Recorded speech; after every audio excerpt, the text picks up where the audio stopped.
Hello everyone, welcome to our daily market update series. आज हम बात करते हैं पहले थर्सडे के मार्केट अपडेट के बारे में, जो कि आज निफ्टी का एक्सपायरी भी था। तो अकॉर्डिंगली जैसा कि हमने कल बात किया था आपके साथ कि मार्केट में 23,500 का एक प्रॉपर सपोर्ट था, जो कि हमारा ऑप्शन चेन के एनालिसिस के हिसाब से दिख रहा था। वही सेम सपोर्ट आज मार्केट में हमें काम करता हुआ दिखा है। 23,500 का मार्केट में ऑप्शन चेन एनालिसिस के हिसाब से वो सपोर्ट था। तो टिल एक्सपायरी मार्केट में 23,500 सपोर्ट रहा है निफ्टी के लिए। सेम पॉइंट पर अगर बात करें आज अगर इंट्राडे पर्पज से, तो निफ्टी में कहीं ना कहीं 23,600 का एक अच्छा खासा रेसिस्टेंस बना है according to option chain. So that market में क्या हुआ, एक टाइम पे फॉलिंग तो आया है, बट वो फॉलिंग क्या हुआ है, फिर कहीं ना कहीं मार्केट रुक गया है 23,600 से लेकर 23,500 के बीच में। मार्केट कहीं ना कहीं पूरा ओवरऑल रेंज बाउंड रहा है। अब हम बात करते हैं निफ्टी में। तो आज अब निफ्टी में मार्केट में क्या हुआ, तो निफ्टी अप्रोक्सीमेटली फॉलिंग के बाद ऑन एन एवरेज कुछ 160 पॉइंट्स के अप्रॉक्स में मार्केट फॉल किया है। सेम पॉइंट पे अगर बैंक निफ्टी की बात करें, तो bank Nifty on an average कुछ 330 पॉइंट्स का फॉलिंग दिखाया है मार्केट में। और जो ओवरऑल सेंटिमेंट है मार्केट का, वो सेंटिमेंट कहीं ना कहीं बेयरिश साइड पे अभी भी मार्केट में हमें दिखता हुआ दिख रहा है।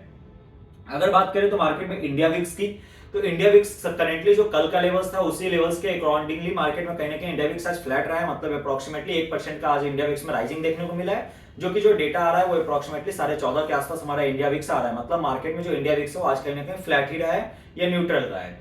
अब हम बात करते हैं आज के चढ़ने वाले कुछ सेक्टर्स में। तो चढ़ने में बस सिंगल एक मार्केट में एक सेक्टर रहा है, जो कि हमारा एफएमसीजी रहा है। एफएमसीजी में भी कुछ स्टॉक्स जो आपको मूवमेंट दिए हैं वो मैरिको रहे हैं, आईटीसी रहा है।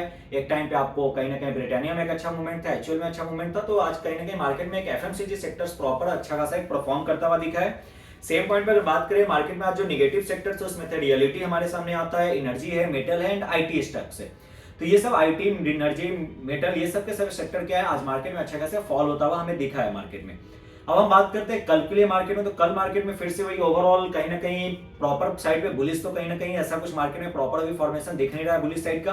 तो मार्केट ओवरऑल कहीं ना कहीं बियरिश साइड पे ही ज्यादातर मार्केट का जो सेंटीमेंट है वो मार्केट में दिखता हुआ मिल रहा है हमें। सेम पॉइंट पे कुछ बैंक निफ्टी में कहीं ना कहीं किसी किसी स्टॉक्स में, जस्ट लाइक एसबीआई में या कुछ कुछ ऐसे स्टॉक्स में कहीं ना कहीं आपको बॉटम पे एक रिवर्सल जैसा कैंडल बनता हुआ दिख रहा है, जिसके वजह से माइट भी कल बैंक निफ्टी फिर से वही आइदर साइडवेज या बैंक निफ्टी में कहीं ना कहीं मार्केट थोड़ा बहुत अप एंड डाउन या थोड़ा सा डाउन या अप, मतलब कुछ भी ये कहने का भी थोड़ा सा मुश्किल होगा कि कल अकॉर्डिंगली मार्केट कैसा ओपन होता है, उसके अकॉर्डिंगली बैंक निफ्टी में कहीं ना कहीं थोड़ा बहुत अप एंड डाउन देखने को मिल सकता है। क्योंकि प्राइवेट स्टॉक्स जो है बैंक निफ्टी में के अंदर, जो प्राइवेट बैंक है वो कहीं ना कहीं फॉलिंग में है। बट सेम पॉइंट पे जो आपको गवर्नमेंट के कुछ स्टॉक्स है, जो आपको वो सब कहीं ना कहीं गवर्नमेंट बैंकिंग स्टॉक्स कहीं ना कहीं थोड़ा सा राइजिंग पे है। अब हम बात करते हैं कल के लिए मार्केट में। तो कल मार्केट में आपको ओवरऑल क्या सेंटीमेंट याद रखना है। तो कल जैसे अब एक चीज मार्केट में सबसे बड़ा जो पॉइंट आता है वो आता है, अब मार्केट में चल रहा है हमारे रिजल्ट सेशन का टाइम, मतलब Q3 रिजल्ट का टाइम चल रहा है मार्केट के अंदर। तो अब अकॉर्डिंगली जो भी आप ट्रेड कर रहे हो उस ट्रेड में कहीं ना कहीं Q3 के सेशंस को अब याद रखना होगा। जैसे कि कल मार्केट में अगर बात करें हम लोग एफएनओ स्टॉक्स के अंदर, तो एफएनओ स्टॉक्स के अंदर कल मार्केट के अंदर सीएससी का रिजल्ट है। तो सो अकॉर्डिंगली अगर आप ट्रेड कर रहे हैं तो सीएससी में आप अपने प्रॉपर स्टॉप लॉस के साथ आप टारगेट या स्टॉप लॉस जो भी आप वो मेंटेन करके रखेंगे। क्यों? क्योंकि स्टॉक्स के रिजल्ट आने की वजह से हो सकता है मार्केट में कहीं ना कहीं स्टॉक में अच्छा खासा मूवमेंट देखने को मिल सकता है। जैसे कि बात करें तो आज हमारा टीसीएस का रिजल्ट भी आया है। तो टीसीएस का रिजल्ट अलाइन जो एक्सपेक्टेशन था उसी एक्सपेक्टेशन के अकॉर्डिंग रिजल्ट आया है। बहुत कोई अच्छा रिजल्ट नहीं आया एक्सपेक्टेशन से, कहीं ना कहीं एक्सपेक्टेशंस को नियर अराउंड में रिजल्ट आपको आता हुआ दिखा है आज मार्केट में हमें। तो अब इसका इंपैक्ट कल टीसीएस पे क्या होता है वो हम लोग कल मार्केट ओपन होगा उस टाइम पे हम ये चीज को देखेंगे। अब हम बात करते हैं कल के लिए निफ्टी का कुछ अपडेट। तो कल मार्केट में ओवरऑल ना तो वीकली एक्सपायरी है कल, अब कल जो हमारा आता है वो वीक का लास्ट ट्रेडिंग सेशन है। तो अगर हम बात करें निफ्टी के लिए, तो निफ्टी में यहाँ पे आपको जो चार्ट पे ओवरऑल दिख रहा होगा ये चीज, तो हमारा निफ्टी का जो पहला सपोर्ट आता है निकल के, वो निफ्टी का सपोर्ट आ रहा है 23,500 का। अगर निफ्टी 23,500 के नीचे अगर जाता है, अगर उसके नीचे अगर निफ्टी सस्टेन करता है, तो हमारा जो टारगेट होगा नीचे का वो होगा 23,350 का पहला टारगेट। और नीचे उसके बियॉन्ड अगर निफ्टी और गिरता है तो निफ्टी का जो सेकंड लेवल आता है निकल के वो आता है 23,200 का लेवल। सेम पॉइंट पे जो मार्केट का रेसिस्टेंस आता है वो आता है 23,600 का ही। अगर 23,600 के ऊपर अगर मार्केट जाता है, ब्रेक करता है, सस्टेन करता है, तो 23,600 के ऊपर जो मार्केट जाएगा वो आएगा 23,750 का। 23,750 के ऊपर जो सेकंड टारगेट आएगा वो 23,900 का टारगेट आपको देखने को निफ्टी में कल मिल सकता है। अब हम बात करें बैंक निफ्टी के लिए, तो बैंक निफ्टी में भी सेम कुछ इस तरीके से लेवल्स आपको आते हैं, क्योंकि बैंक निफ्टी के लेवल्स को हमने थोड़ा सा ज्यादा वाइड रखा है कल के लिए मार्केट में।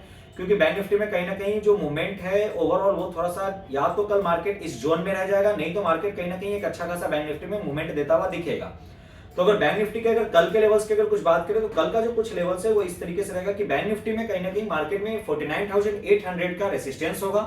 49,800 के रेसिस्टेंस के ऊपर अगर मार्केट सस्टेन करता है, प्रॉपर ब्रेक करता है, सस्टेन करता है, तो हमारा जो नेक्स्ट लेवल आएगा बैंक निफ्टी का वो आएगा 50,150 का। उसके ऊपर जो लेवल आएगा वो आएगा हमारा 50,400 का लेवल कहीं ना कहीं बैंक निफ्टी में देखने को मिलेगा। सेम पॉइंट में बैंक निफ्टी का जो हमारा सपोर्ट होगा वो सपोर्ट होगा 49,200 का। अगर मार्केट 49,200 के नीचे अगर ब्रेक करता है, सस्टेन करता है, तो हमारा जो ये लेवल्स आएगा फिर उसके बाद क्या आएगा वो 48,850 का होगा, और उसके नीचे जो लेवल आएगा वो आएगा 48,500 का। हमारा ये बैंक निफ्टी का कल सपोर्ट लेवल्स होंगे। अब अकॉर्डिंगली अगर बात करें स्टॉक्स के लिए, तो जैसे कल के अपडेट में मैंने आपको एक टाटा मोटर्स का अपडेट दिया था, जिसमें कि हमारे अपडेट देने के जस्ट उसके बाद रात में इसमें एक न्यूज आया था, जिसमें कि क्या हुआ था, जगवाल लैंड रोवर का आपको वहां पे सेल्स डाउन होता हुआ दिखा है, जिसकी वजह से कहीं ना कहीं आज मार्केट में टाटा मोटर्स खुला है, प्री ओपनिंग सेशन में ओपन होने के बाद ही स्टॉक क्या हुआ है, प्रॉपर्ली फॉल किया है। तो सो डेट कभी भी अगर जैसे हमें स्टॉक देते हैं, कोई भी अगर वो रेंज के ब्रेकआउट पे अगर आपको स्टॉक दिया जाए, उस स्टॉक में कहीं ना कहीं रेंज ब्रेकआउट होने के बाद थोड़ी देर सस्टेन होने का वेट करना है। ये नहीं कि ब्रेकआउट आया और हम सीधा एंट्री ले, वहां पे थोड़ी देर हमें क्या करना है, आइदर ऑन कम से कम हम 5 मिनट या 10 मिनट या 15 मिनट के भी चार्ट में हम क्या करेंगे, उस पर वेट करेंगे कि क्या वो प्राइस जो हमने दिया है वो लेवल मार्केट सस्टेन कर रहा है या नहीं कर रहा है। अगर सस्टेन कर रहा है तो ही उसमें एंट्री लेंगे, अदरवाइज नहीं तो नहीं लेंगे। ठीक है, तो हम लोग बात करें कल के मार्केट के लिए कुछ स्टॉक्स में, तो हमारा जो कल के लिए जो स्टॉक आता है वो आता है हमारे लिए लुडस लैब की। अगर हम बात करें तो यहाँ पे हमारे सामने जो स्टॉक आता है कल के डेट में वो आता है हमारे सामने एक लुडस लैब। इस स्टॉक में कहीं ना कहीं एक काफी दिनों से एक पैरेलल चैनल में ये स्टॉक चल रहा था, जो आप स्क्रीन पे ये देख रहे होंगे। तो ये स्टॉक एक काफी दिनों के बाद पैरेलल चैनल को ब्रेक किया था। पैरेलल चैनल को ब्रेक करने का स्टॉक अच्छा खासा एक रिट्रेस हुआ था। रिट्रेस होने के बाद अभी ये स्टॉक कहीं ना कहीं एक रेंज में, अब प्रॉपर एक टॉप पे ये स्टॉक रेंज बनाता हुआ यहाँ पे हमें दिख रहा है। तो अकॉर्डिंगली यहाँ पे कहीं ना कहीं एक पॉजिटिव सेंटीमेंट स्टॉक में देखने को मिल रहा है। तो यहाँ पे हम बाइंग जा सकते हैं, बट सेम वही रेंज ब्रेकआउट के बाद।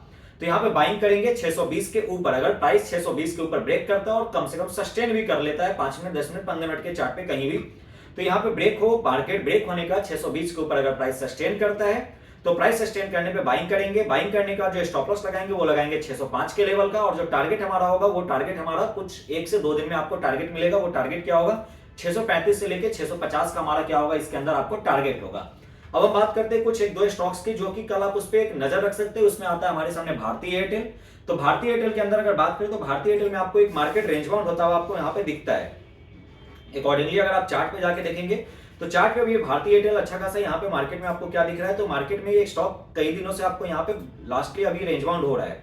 तो इस रेंज बाउंड में यहाँ पे हम वेट करेंगे कि अगर ये स्टॉक कल ब्रेकआउट या ब्रेकडाउन, जिस साइड ये ब्रेकआउट दे या ब्रेकडाउन दे, हम उस साइड इसमें कहीं ना कहीं एक ट्रेड बनता हुआ देख सकते हैं। अगर मार्केट में कल ये अगर इसमें कहीं ना कहीं अगर एक ब्रेकआउट या ब्रेकडाउन जो भी आता है, उस कंडीशन में हम यहाँ पे एक बाइंग ले सकते हैं। तो भारतीय एयरटेल को एक रडार पे रख सकते हैं कहीं ना कहीं कि अगर इसमें ब्रेकआउट या ब्रेकडाउन जो भी आए उसके अकॉर्डिंग ट्रेड ले। सेम एक स्टॉक हमारे सामने इसी तरीके से आता है, उसका नाम है जिंदल स्टील। जिंदल स्टील में भी वही चीजें हैं कुछ कि अगर कोई स्टॉक में अगर आपको ब्रेकआउट या ब्रेकडाउन, वैसे चांसेस आर देयर कि जिंदल स्टील में कहीं ना कहीं एक छोटा सा फॉलिंग देखने को आपको मिल सकता है, मतलब चांसेस ज्यादातर इसमें आपको फॉलिंग का ही है।